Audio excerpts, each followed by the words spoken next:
My son stood at the front door of the house I had spent 40 years building and told me, "You're old, weak, and forgetful.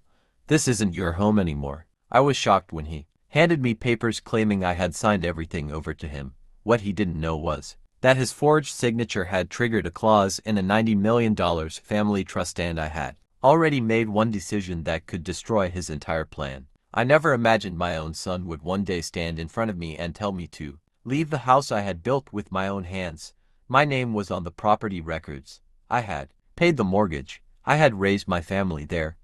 Every room contained a memory. But after my wife passed away, my son, Daniel, began treating me differently. At first, it was small things. He started telling me I shouldn't drive anymore. Then he began controlling my bank statements. He would say, "Dad, you forget things these days.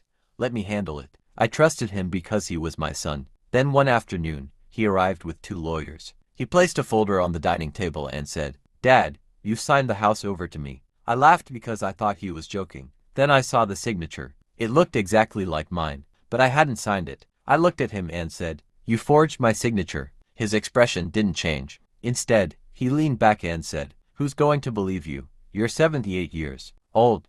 Everyone already thinks you're becoming confused." Those words hurt more than the documents. My own son wasn't simply trying to take my house. He was building a story that I was no longer capable of protecting myself. 2 days later, he changed the locks. When I arrived home, my belongings were sitting in cardboard boxes outside. I asked him, "How can you do this to your own father?" He looked at me coldly. "You should have planned for this years ago." Then he closed the door. I stood outside for several minutes. I could have called the police. I could have screamed. I could have begged. Instead, I walked to my car and drove away. Because there was something my son didn't know. Years earlier, my father had created a family trust. After his death, I became the trustee. The trust contained assets worth approximately $90 million. My son knew the family had money. What he didn't know was how the trust was structured. And more importantly, he didn't know that I had quietly changed the succession documents. After my wife's death, the moment he forged my signature and attempted to transfer my property, he triggered a clause that required an immediate independent review of anyone attempting to exercise control over my assets through fraud or coercion. I called my attorney. I didn't tell him everything over the phone. I simply said, "It's time." The next morning, the trust's legal team began investigating. Bank records were reviewed. Property documents were examined. Security footage from my home was obtained. Then they found something my son never expected.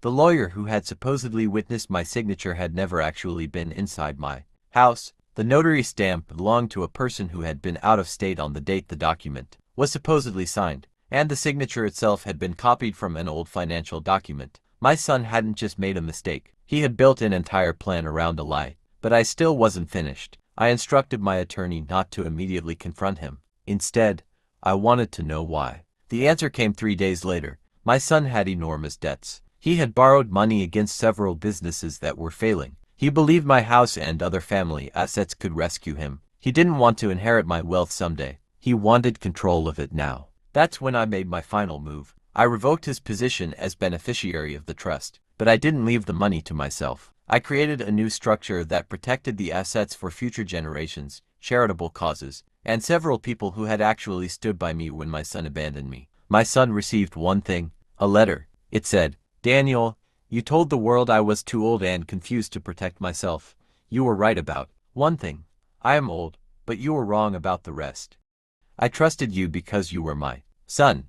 You mistook that trust for weakness." Then came the sentence that changed everything. "You didn't lose your inheritance because I stopped loving you.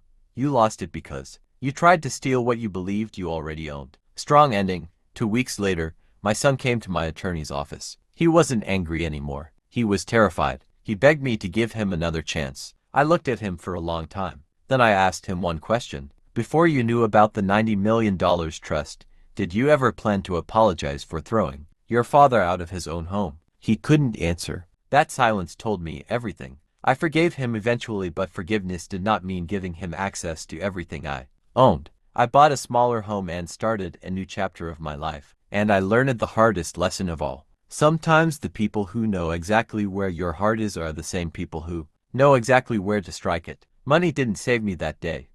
My money actually created the problem. What saved me was refusing to confuse love with blind trust. If your own family ever tells you that you're too old, too weak, or too confused to protect yourself, remember this. Age is not weakness, and kindness is not permission for someone to exploit you.